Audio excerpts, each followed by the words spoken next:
In the winter of 1875, 7 years after Timothy Caldwell's mysterious disappearance from the Missouri State Hospital, a series of unexplained deaths began occurring across 3 different counties in Kansas.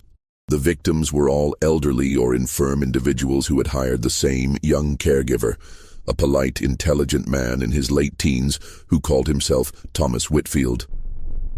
What made these deaths particularly disturbing was not just their frequency, but the clinical precision with which they had been carried out, and the fact that Thomas Whitfield always seemed to vanish just days before anyone began asking questions. Dr. Samuel Harding, now 68 years old and officially retired from medical practice, would spend his final years tracking a killer whose methods had evolved far beyond anything he had documented in those leather-bound journals from Sedalia County. The boy who had once tortured farm animals in caves had grown into something far more dangerous, a predator who had learned to turn human compassion into his greatest weapon. Before we continue with the story of what Timothy Caldwell became, if you missed part 1 of Timothy Caldwell's terrifying story, make sure to watch it first to understand the full horror of what we're dealing with. Subscribe to our channel for the complete series and let us know in the comments if you remember where we left off with the boy who disappeared from the asylum. Thomas Whitfield's reputation as a caregiver had spread through the farming communities of eastern Kansas like wildfire, but not for reasons anyone would have expected. The Kansas of 1875 was a state still finding its identity. The recent end of the Civil War had brought waves of settlers westward, including many families carrying the burden of caring for elderly relatives or war-wounded veterans who required constant medical attention.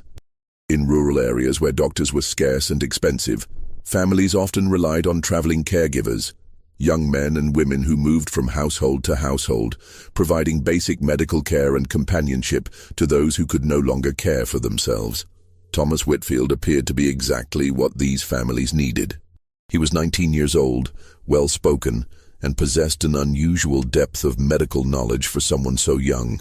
When asked about his training, he would explain that he had grown up assisting a country doctor in Missouri, learning through observation and practice rather than formal education. His references were impeccable. Letters from grateful families describing his gentle manner, his dedication to his patients, and his remarkable ability to ease the suffering of the dying. What made Thomas particularly valuable was his willingness to take on the most difficult cases. While other caregivers avoided patients with serious illnesses or violent tendencies, Thomas seemed drawn to precisely these situations. He specialized in caring for elderly individuals suffering from dementia, war veterans struggling with what doctors then called soldier's heart, and terminally ill patients whose families could no longer bear to watch their slow decline. Thomas charged reasonable rates for his services, never so little as to seem suspicious, but never so much as to price himself out of the market. He typically stayed with families for 2 to 6 weeks, depending on the patient's condition, and he always seemed to know exactly when his services would no longer be needed. Families appreciated his honesty about prognosis and his gentle way of preparing them for the inevitable. Dr. Benjamin Wheeler, the county physician for Leavenworth County, first encountered Thomas Whitfield in March of 1875, when the young man brought the death certificate for an elderly patient named Martha Henley. Wheeler had been expecting the death. Mrs. Henley had been suffering from consumption for months, but something about the caregiver struck him as unusual. The young man seemed remarkably composed for someone who had just lost a patient. Wheeler would later write in his journal, "Most caregivers, particularly those who had spent weeks attending to someone, showed some emotional response to death." Thomas Whitfield discussed Mrs. Henley's final moments with the clinical detachment of a seasoned physician, describing her symptoms and decline with scientific precision that seemed at odds with his supposed lack of formal training. What Wheeler found most disturbing was Thomas's apparent interest in the details of the death certificate. The young man asked specific questions about how causes of death were determined. what evidence was required to support various diagnoses, and how thoroughly county officials typically investigated deaths of elderly or infirm individuals. I sensed that he was not asking these questions out of casual curiosity, Wheeler noted. There was a purpose behind his inquiries, as if he was gathering information for future use. Despite his unease, Wheeler could find no fault with Thomas's care of Mrs. Henley. The family spoke glowingly of his dedication, describing how he had sat with her through difficult nights, administered her medications precisely as prescribed, and provided comfort during her final hours. The death appeared entirely natural, consistent with the progression of her illness. Thomas moved from household to household with methodical efficiency. His next patient was Samuel Morrison, a 73-year-old farmer who had suffered a stroke and required assistance with basic functions. Morrison's son, Robert, had hired Thomas after receiving a recommendation from the Henley family, who described the young caregiver as a godsend who had made their mother's final weeks as comfortable as possible. Thomas cared for Samuel Morrison for exactly 4 weeks. During that time, neighbors often saw him walking the property in the early morning hours, sometimes carrying what appeared to be medical supplies, sometimes simply standing quietly in the fields as if deep in thought. When asked about these walks, Thomas explained that he found the morning air helpful for maintaining his own health while caring for demanding patients. Samuel Morrison died on a Tuesday morning in April, apparently suffering a second, more severe stroke during the night. Thomas discovered the body when he came to administer the morning medications, and he immediately summoned Dr. Wheeler to confirm the death. Once again, the family praised Thomas's dedication and professionalism, noting that he had warned them the day before that their father seemed to be declining rapidly. Thomas told us that Dad had been showing signs of another stroke. Robert Morrison told Dr. Wheeler. He said we should prepare ourselves, that it could happen any time. When it did happen, Thomas handled everything perfectly. He kept Dad comfortable and made sure he wasn't alone when he passed. Dr. Wheeler's examination revealed no signs of foul play. Samuel Morrison's death was entirely consistent with the natural progression of stroke-related complications. But Wheeler noted that Thomas once again seemed remarkably unaffected by the loss, asking the same types of clinical questions about documentation and investigation procedures. A pattern began to emerge as Thomas continued his work throughout the spring and summer of 1875. His patients invariably died during his period of care, typically after he had been with them for 3 to 5 weeks. The deaths always appeared natural. Always occurred at times when Thomas was elsewhere in the house or on the property, and always followed periods where Thomas had warned the families to expect the worst. What made the pattern particularly difficult to detect was Thomas's careful selection of patients. He only accepted cases involving individuals who were already seriously ill or in declining health. Families were grateful for his willingness to take on difficult situations that other caregivers avoided, and they attributed the deaths to the natural progression of existing conditions rather than any external cause. Moreover, Thomas never stayed in one area long enough for local authorities to notice the frequency of deaths associated with his presence. He moved in a carefully planned circuit through different counties, ensuring that months or even years passed between his visits to any particular region. By the time he returned to an area, memories had faded, and new families were grateful for his services without connecting him to previous deaths. The death that would eventually expose Thomas Whitfield's true nature occurred in August 1875 in the small farming community of Oskaloosa, Kansas. Reverend Jonathan Hartwell, age 67, had been suffering from what his physician described as failing of the heart, a condition that left him weak and often short of breath, but which was not immediately life-threatening. Hartwell's daughter, Elizabeth, had hired Thomas after her father suffered a particularly severe episode that left him bedridden for several days. The Reverend was a prominent figure in the community, well respected for his decades of service to the local Baptist church, and his declining health had become a source of concern for the entire congregation. Thomas's care of Reverend Hartwell followed his usual pattern. He was attentive, knowledgeable, and reassuring to the family about the patient's condition. He established a routine of medications and treatments that seemed to stabilize the Reverend's symptoms, and for the first 2 weeks of his stay, Hartwell actually showed signs of improvement. What made this case different was the Reverend's mental acuity. Unlike Thomas's previous patients, who had often been confused or weakened by their illnesses, Hartwell remained sharp and observant despite his physical limitations. More importantly, the Reverend had spent decades counseling troubled individuals, and he possessed an intuitive ability to read people that few of Thomas's patients had demonstrated. On the morning of August 15, 1875, Reverend Hartwell called his daughter to his bedside for what he described as an urgent conversation. Elizabeth later told investigators that her father seemed agitated in a way she had never seen before, despite the fact that his physical condition had actually been improving over the previous few days. "Father told me that something was wrong with Thomas," Elizabeth would later testify. "He said that Thomas had been asking strange questions about the church, about our family's finances, about whether we kept money in the house. But what disturbed Father most was the way Thomas looked at him when he thought no one was watching." According to Elizabeth, her father described Thomas's gaze as the look of someone studying a specimen, not caring for a patient. The Reverend had noticed that Thomas showed no genuine concern for his comfort or recovery, but instead seemed to be calculating something whenever he thought he was unobserved. Most disturbing of all, Reverend Hartwell claimed that he had awakened several times during the night to find Thomas standing beside his bed, not administering medication or checking his condition, but simply watching him sleep with an expression of cold curiosity. Father said he felt like Thomas was waiting for something, Elizabeth recalled. "Not waiting to help, but waiting for something to happen. He made me promise that I wouldn't leave him alone with Thomas anymore, not even for a few minutes."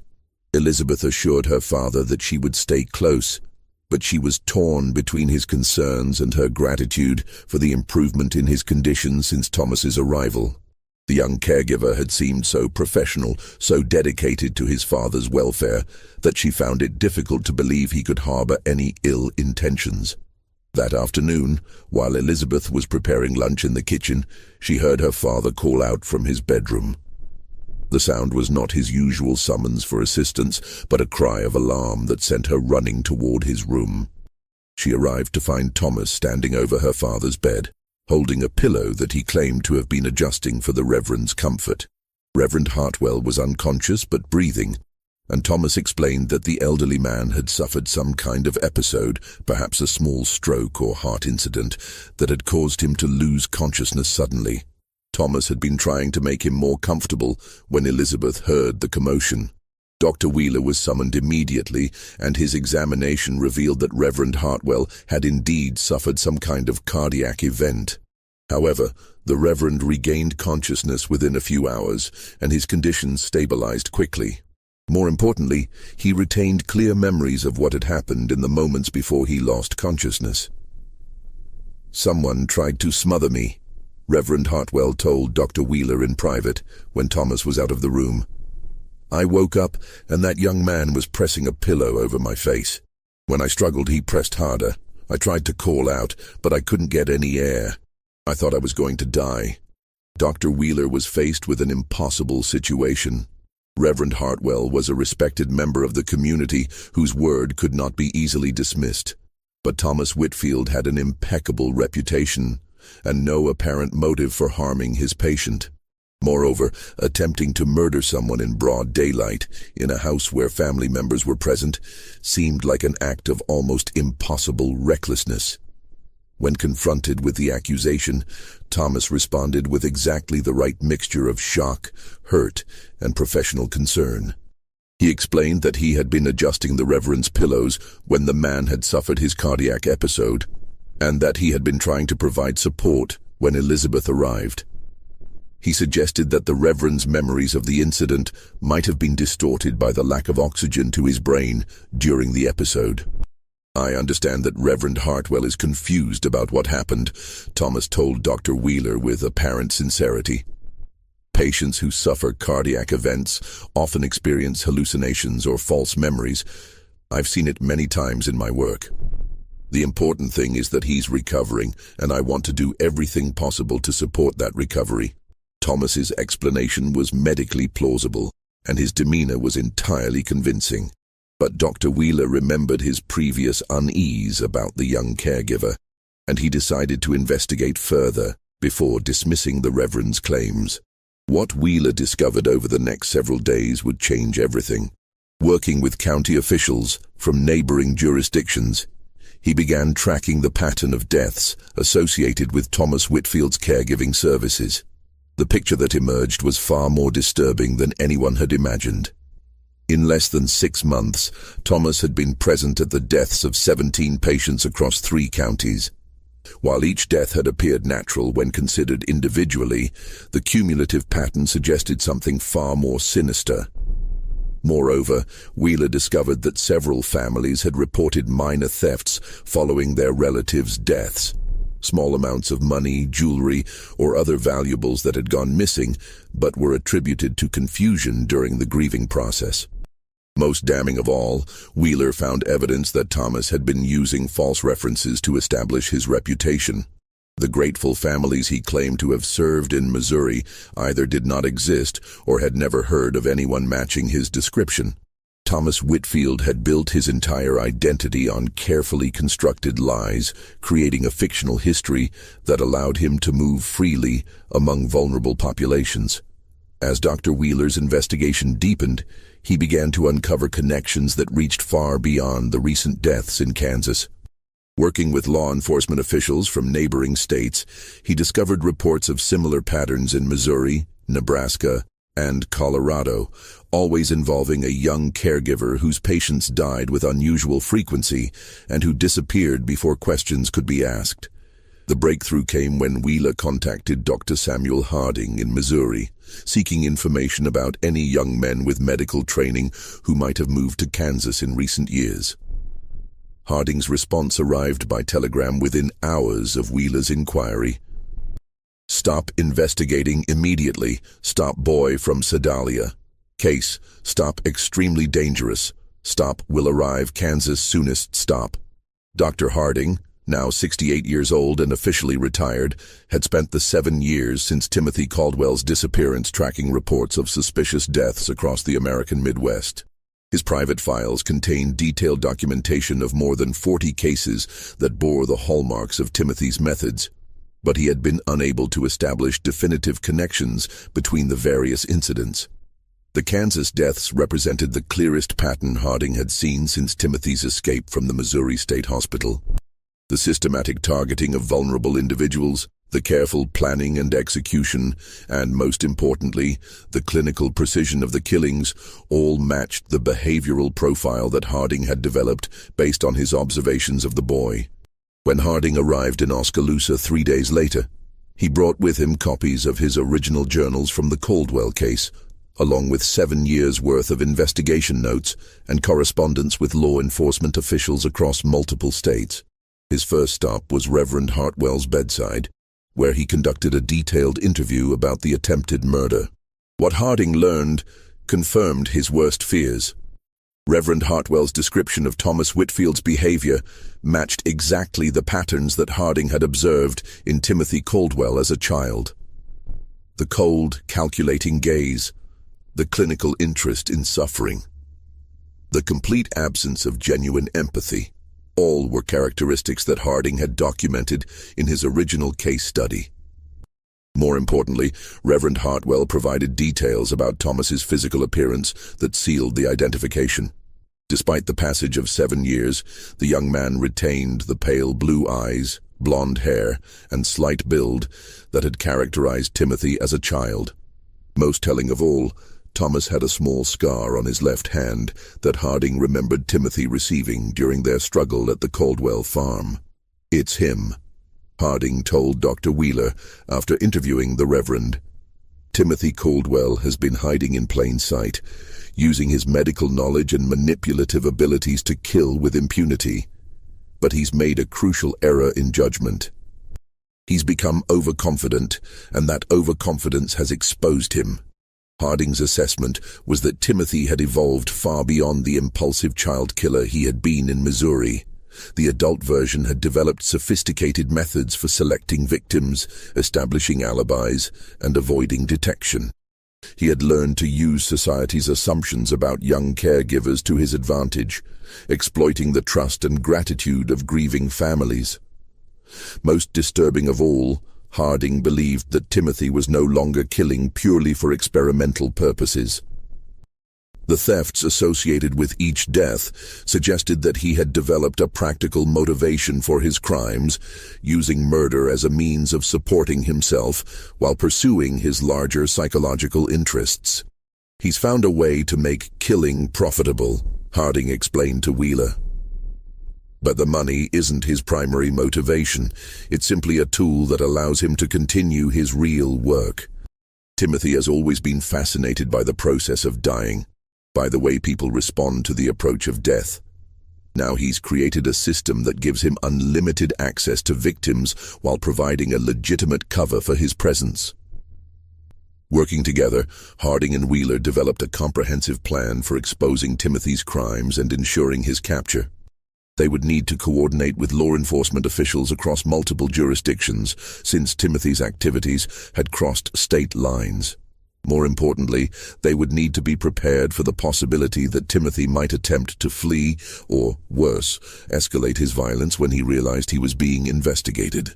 The investigation took on new urgency when Thomas Whitfield suddenly announced his intention to leave the Hartwell household. He explained to Elizabeth that her father's condition had stabilized to the point where professional care was no longer necessary, and that he had accepted a position with another family in a neighboring county. Dr. Harding recognized this as Timothy's standard escape pattern, the same method he had used to avoid detection across multiple states. Timothy had developed an almost supernatural ability to sense when suspicion was beginning to focus on him, and he invariably disappeared just before authorities could act. But this time, Harding was prepared. Working with Sheriff Marcus Thompson of Jefferson County, he had established surveillance around the Hartwell property and coordinated with law enforcement officials in surrounding areas to monitor roads and railway stations. Timothy would not be allowed to simply vanish as he had so many times before. The surveillance revealed the full extent of Timothy's careful planning and preparation. Rather than simply packing his belongings and leaving town, Timothy spent several days making detailed observations of local law enforcement activities.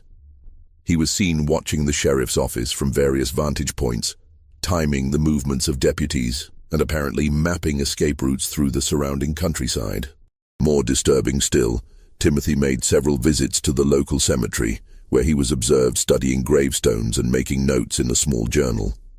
Dr. Harding believed that Timothy was cataloging information about recently deceased individuals, possibly preparing false identities or planning future impersonations. "He's not just planning to escape," Harding told Sheriff Thompson. "He's planning his next identity, his next hunting ground." Timothy has learned to think strategically, to plan months or even years ahead. "We're not dealing with an impulsive killer anymore. We're dealing with someone who approaches murder as a career." The breakthrough came when one of Sheriff Thompson's deputies, conducting routine surveillance, observed Timothy meeting with a stranger at the edge of town. The meeting took place near an abandoned grain mill, away from any casual observers, and lasted approximately 20 minutes. The stranger was subsequently identified as Marcus Sullivan, a confidence man with a history of fraud and forgery, who had recently been released from prison in Missouri.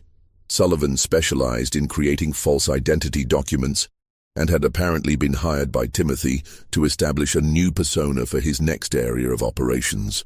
This discovery provided law enforcement officials with crucial insight into Timothy's methods. Rather than simply moving from place to place under his existing false identity, Timothy had been systematically creating new personas, complete with fabricated histories and forged references. This explained how he had been able to maintain his reputation as a reliable caregiver despite the pattern of deaths associated with his work. Sheriff Thompson's men arrested Sullivan immediately after his meeting with Timothy, and under interrogation, the forger revealed the full scope of Timothy's identity manipulation. Over the past 7 years, Timothy had commissioned at least 6 different sets of false papers, allowing him to operate under multiple names across various states. More importantly, Sullivan revealed that Timothy had been planning something far more ambitious than his usual pattern of individual murders. The young killer had been gathering information about families throughout Kansas and Nebraska, apparently preparing for what Sullivan described as a grand project. Though the forger claimed not to know the specific details of Timothy's plans, he told me he was tired of killing one person at a time, Sullivan testified. Said he wanted to do something that would be remembered, something that would show the world what he was truly capable of. He'd been talking about finding the perfect situation, the perfect family, where he could conduct what he called comprehensive experiments. This revelation sent chills through everyone involved in the investigation. Timothy had apparently been using his years of freedom not just to continue killing, but to develop more sophisticated and ambitious plans. The individual murders had been preparation for something much larger and more devastating. Dr. Harding suspected that Timothy's grand project involved finding a way to kill multiple people while maintaining the appearance of natural deaths. Given Timothy's medical knowledge and his years of experience manipulating grieving families, he might be planning to target an entire household or even a larger community. Timothy has always been driven by intellectual curiosity about death and human behavior, Harding explained to the assembled law enforcement officials. As a child, he killed to satisfy that curiosity on a small scale. As an adult, his appetite has grown. He's no longer satisfied with simple murders. He wants to conduct large-scale experiments in human suffering and death. The urgency of capturing Timothy increased dramatically when Sheriff Thompson received word that Thomas Whitfield had failed to appear at his scheduled departure from the Hartwell household. Elizabeth Hartwell reported that the young caregiver had left the house early that morning, claiming to be running final errands before his departure, but he had not returned by evening as promised. A search of Thomas's room revealed that he had taken most of his belongings, but had left behind several items that provided crucial insight into his activities. Hidden beneath his mattress, investigators found a detailed journal documenting his observations of the families he had served, including their financial resources, family structures, and personal vulnerabilities. The journal entries revealed Timothy's systematic approach to selecting and manipulating victims. Each family was analyzed in clinical detail, with notes about their emotional weaknesses, their financial situations, and their potential value as subjects for Timothy's psychological experiments. Most disturbing of all, the journal contained detailed plans for what Timothy described as the culmination project, a comprehensive study involving the systematic elimination of an entire family over an extended period, designed to test his theories about grief, desperation, and human survival instincts. The discovery of Timothy's journal triggered an immediate manhunt involving law enforcement officials from 3 states. Based on the detailed planning notes found in his room, investigators believed that Timothy was heading toward Nebraska, where he had apparently identified a wealthy farming family as potential targets for his culmination project. Dr. Harding studied Timothy's notes with growing horror, recognizing the evolution of the boy's original experimental mindset into something far more sophisticated and deadly. Timothy had spent years perfecting his ability to manipulate human emotions and exploit family relationships, and he was now planning to use those skills on an unprecedented scale. He's not just planning to kill this family, Harding told the assembled investigators. He's planning to torture them psychologically, to study their responses as he systematically destroys their lives. Timothy has become obsessed with understanding the limits of human endurance, and he sees this family as the perfect laboratory for his experiments. The target family was identified as the Hendersons of Lancaster County, Nebraska, a prosperous farming clan consisting of patriarch William Henderson, his wife Margaret, their 3 adult children, and 2 young grandchildren. Timothy's notes indicated that he'd been corresponding with the family for several weeks, presenting himself as an experienced caregiver available to assist with William Henderson's declining health. What made the Henderson family particularly vulnerable was their isolation. Their farm was located several miles from the nearest neighbors, and William Henderson's pride had prevented him from seeking help for his increasing physical limitations until his condition had become desperate. The family was grateful for Thomas Whitfield's offer of assistance and had no reason to suspect that they were inviting a killer into their home. Sheriff Thompson immediately dispatched telegrams to law enforcement officials in Nebraska, but the distances involved and the limitations of 1875 communication technology meant that warnings might not reach Lancaster County in time to prevent Timothy from arriving at the Henderson farm. Dr. Harding made the decision to travel to Nebraska himself, despite his advanced age and the physical demands of the journey. He felt a personal responsibility for stopping Timothy, believing that his failure to prevent the boy's escape from the Missouri hospital had enabled 7 years of murder and suffering. "Timothy Caldwell is my responsibility," Harding told Sheriff Thompson. "I studied him, I documented his behavior, and I failed to contain him when I had the chance. If he succeeds in implementing this plan, the blood of the Henderson family will be on my hands as much as his." The journey to Lancaster County took 3 days by railroad and stagecoach, during which Harding reviewed every detail of Timothy's psychological profile and behavioral patterns. He carried with him copies of all his original journals from the Caldwell case, hoping that his insights into Timothy's childhood psychology might provide clues about how to predict and counter the young man's adult strategies. What worried Harding most was Timothy's demonstrated ability to adapt and evolve his methods. The boy who had once killed impulsively and left obvious evidence had grown into a man who could plan months ahead and manipulate complex social situations to his advantage. Timothy had learned from his mistakes, and he was now operating at a level of sophistication that made him far more dangerous than any criminal Harding had previously encountered. The race to reach the Henderson farm became more urgent when Harding received word that Thomas Whitfield had indeed arrived at the property and had been welcomed by the family as their new caregiver. Timothy was now in position to begin implementing his plan, and every hour of delay increased the likelihood that the Henderson family would suffer the fate that Timothy had designed for them. Just when we thought we'd seen it all, the horror that Timothy Caldwell has become reaches new heights. If this story is making your blood run cold, share this video with someone who can handle the terror. Hit that like button to help us bring you more dark historical mysteries, and don't forget to subscribe. Timothy's story is far from over. Let's discover together whether Dr. Harding can finally stop the monster he once studied. Dr. Harding arrived at the Henderson farm on a gray October morning, accompanied by Sheriff Robert Kane of Lancaster County and 2 armed deputies. The property appeared peaceful from a distance, smoke rising from the chimney, livestock grazing in the fields, no obvious signs of distress or violence. But Harding's trained eye immediately noticed subtle details that suggested something was wrong. The family's dogs, which should have barked at the approach of strangers, were nowhere to be seen. The usual morning activities of a working farm, feeding animals, collecting eggs, preparing for the day's work, were absent despite the early hour.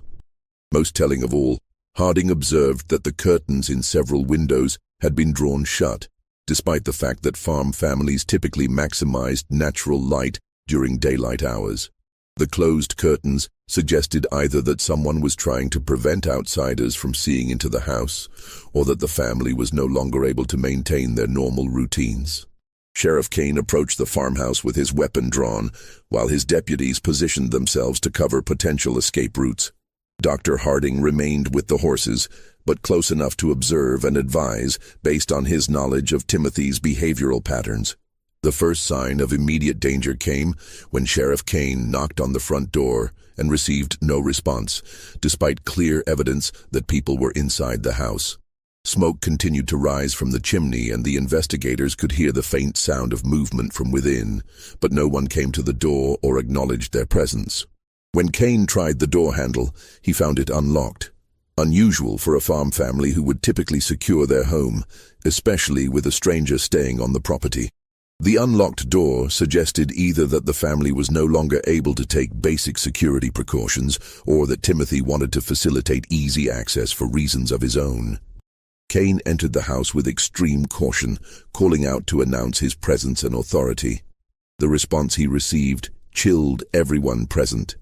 A weak voice from somewhere deep in the house called for help, followed immediately by the sound of a door slamming and footsteps running toward the back of the building.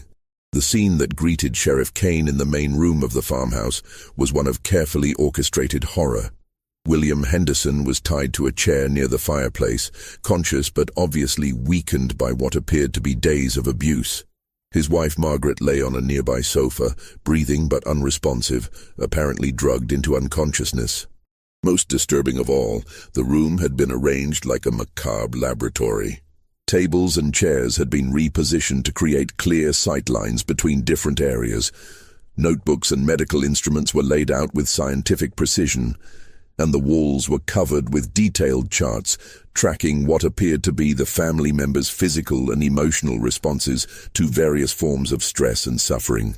Timothy had been conducting the comprehensive experiment described in his journal, using the Henderson family as subjects in an extended study of human endurance and psychological breakdown. Based on the evidence in the room, the experiment had been underway for at least a week, during which Timothy had systematically tortured and manipulated each family member while documenting their responses. William Henderson, barely able to speak through his physical exhaustion and emotional trauma, managed to convey that Timothy had isolated each family member in different parts of the house, controlling their access to food, water, and contact with each other. The psychological torture had been as methodical as the physical abuse, with Timothy alternating between apparent kindness and calculated cruelty to maximize confusion and despair. "He told us it was for science," Henderson whispered to Sheriff Kane. "Said he was studying how families break down under pressure, how people choose between saving themselves and saving others. He made us watch. Made us choose." Before Henderson could provide more details, the sound of gunshots erupted from the back of the house, followed by shouting from the deputies who had been covering the rear exits. Timothy had apparently attempted to flee through a back window and had been confronted by law enforcement officers. Dr. Harding rushed toward the sound of the commotion, arriving just in time to see Timothy Caldwell, now a tall, lean young man of 19, standing in the farmyard with his hands raised in apparent surrender. But Harding recognized the pose as another of Timothy's calculated deceptions, designed to create a moment of reduced vigilance that he could exploit. "Don't trust him," Harding shouted to the deputies. "He's planning something." Timothy's response was to smile, the same cold, genuine expression of satisfaction that Harding remembered from their confrontations 8 years earlier. Despite the passage of time and the physical changes of adolescence, that smile remained exactly the same. A window into a mind that found genuine pleasure in the suffering of others. "Dr. Samuel Harding," Timothy said, his voice carrying the educated cadence of an adult, but retaining the same clinical detachment that had characterized his speech as a child. "I wondered when you would find me. Actually, I hoped you would find me. There are some questions I've been wanting to ask you." The conversation that followed would haunt Dr. Harding for the rest of his life. Timothy spoke about his years of freedom as if describing a research project, explaining how he had used his time to refine his understanding of human psychology and perfect his methods of manipulation and murder. "You were right about me, you know," Timothy said conversationally, as if discussing the weather rather than multiple homicides. "I was never going to become normal, never going to develop empathy or conscience. But you were wrong about one thing. You thought I was broken, defective. I'm not broken, Dr. Harding. I'm evolved. I'm what humans become when you remove the weaknesses that hold most people back." Timothy went on to describe his career as a caregiver in terms that made clear he viewed his victims not as human beings, but as research subjects. He had spent 7 years conducting what he considered the most comprehensive study of human death and suffering ever undertaken, accumulating knowledge that he believed would revolutionize understanding of human psychology. "The Henderson family has been my masterpiece," Timothy continued, his eyes gleaming with the same intellectual excitement that Dr. Harding remembered from their sessions in the Missouri hospital. "I've been able to study an entire family unit under controlled conditions, documenting how fear and pain affect family relationships, how people choose between self-preservation and protecting loved ones." Dr. Harding realized that Timothy was not surrendering, he was gloating. The young man had no intention of being captured alive, but he wanted to share his discoveries with the one person who might appreciate their scientific significance.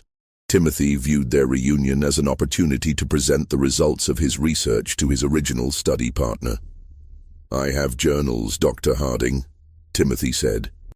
"Detailed documentation of 43 deaths with comprehensive analysis of victim psychology, family dynamics, and community responses. It's the most complete study of human mortality ever compiled. Aren't you curious to see what I've learned?" The temptation was real. Despite his horror at Timothy's crimes, Dr. Harding's scientific training made him genuinely curious about the insights that might be contained in those journals. Timothy had spent years conducting experiments that no ethical researcher could ever attempt, observing human behavior under conditions of extreme stress that would be impossible to replicate in legitimate studies. But Harding also recognized Timothy's offer as another manipulation, an attempt to exploit his intellectual curiosity in order to gain some advantage or extract some concession. Timothy had always been skilled at identifying and exploiting human weaknesses, and he understood that Harding's commitment to scientific knowledge represented a potential vulnerability. "Where are the other family members?" Dr. Harding asked, refusing to be drawn into Timothy's psychological games. Timothy's smile widened. "That's part of the experiment, Dr. Harding. They're safe for now, but their continued safety depends on the choices that get made in the next few minutes. I've created a situation where you have to choose between capturing me and saving them. Which is more important to you, justice or mercy?" The standoff that followed revealed the full extent of Timothy's planning and preparation. He had not simply been hiding at the Henderson farm. He had been using the property as a base for an elaborate trap designed to capture Dr. Harding and anyone else who might threaten his freedom. Throughout the farmhouse and surrounding buildings, Timothy had positioned the missing family members, the Henderson children and grandchildren, in carefully prepared scenarios that would require immediate rescue if they were to survive. Each family member was in a different location, facing a different type of mortal peril that would worsen over time if not addressed immediately. The eldest Henderson son, James, was trapped in the barn's hayloft, which Timothy had rigged to collapse if disturbed improperly. The daughter Mary was locked in the root cellar with a slow gas leak from a damaged lantern. The two young grandchildren were in the well house, where Timothy had damaged the structural supports and flooding mechanisms to create a gradually deteriorating situation.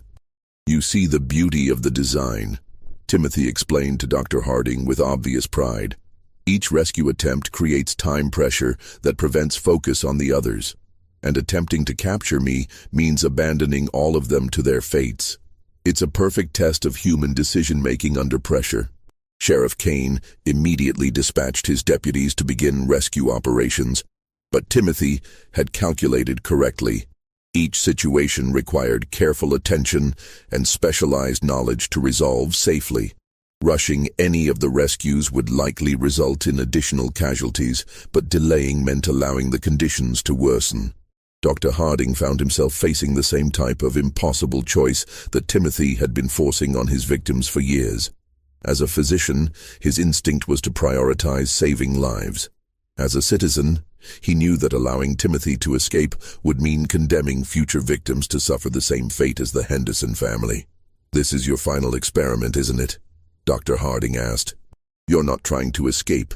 You're trying to prove a point about human nature." Timothy nodded appreciatively. "I knew you would understand eventually. Yes, this is my culminating study. I want to document how society responds when forced to choose between justice and mercy, between punishment and prevention of immediate suffering. The Henderson family has been excellent subjects, but you, Dr. Harding, are the real prize. What happens after your experiment is complete? That depends on the results, Timothy replied. If I'm satisfied with the data I collect today, I might be ready to move on to the next phase of my research. I've been considering branching out from individual and family studies to larger social experiments. Imagine what we could learn from studying an entire community under controlled stress conditions. The implications of Timothy's statement were terrifying. He had apparently been planning to escalate from murdering individuals and families to orchestrating mass casualties, using entire towns or regions as laboratories for his psychological experiments.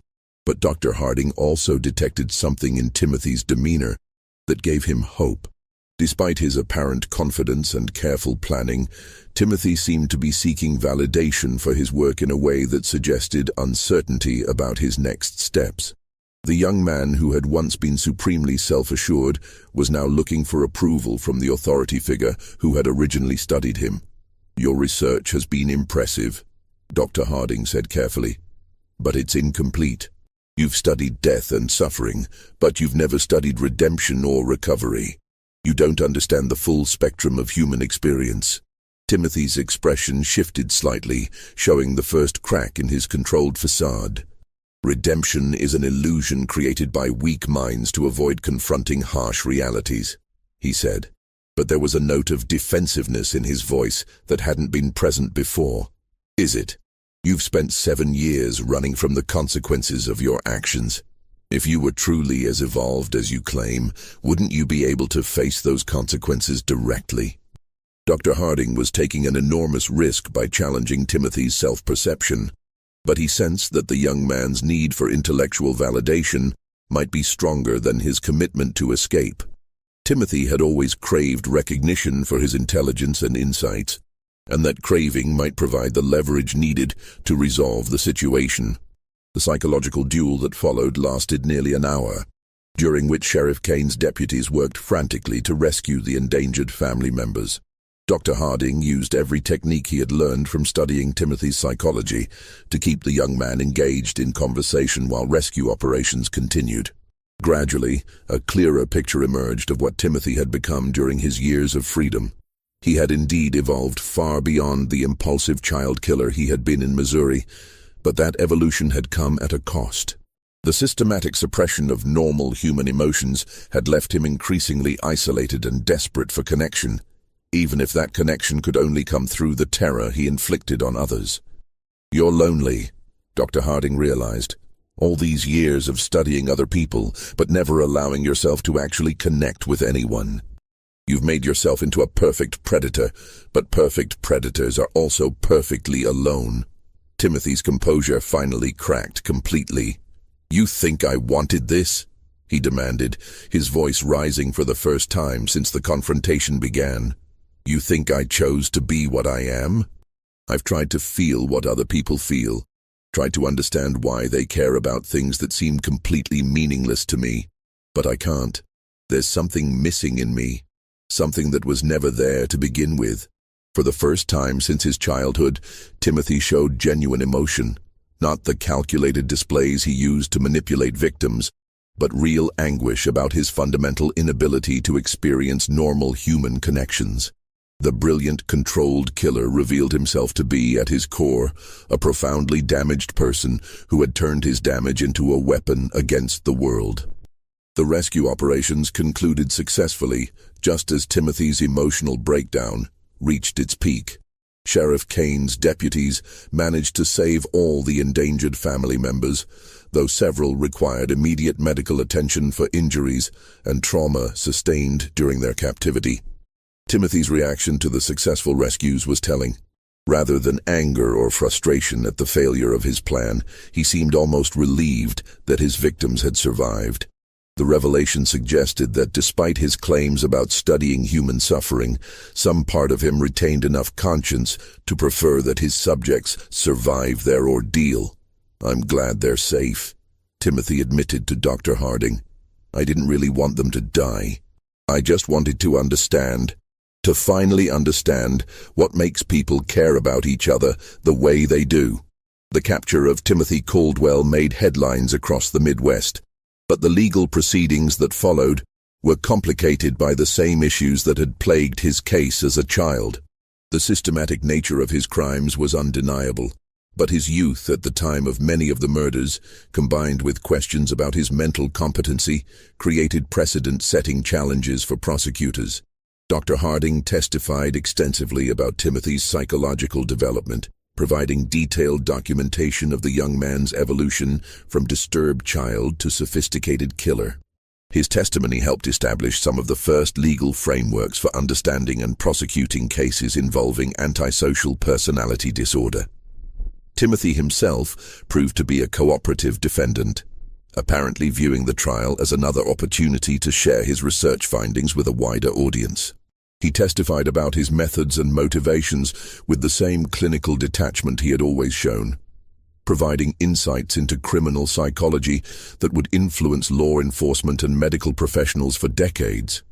The verdict was life imprisonment without possibility of parole, with the stipulation that Timothy would be held in a specially designed facility that could accommodate both his dangerous nature and his value as a subject for legitimate psychological research.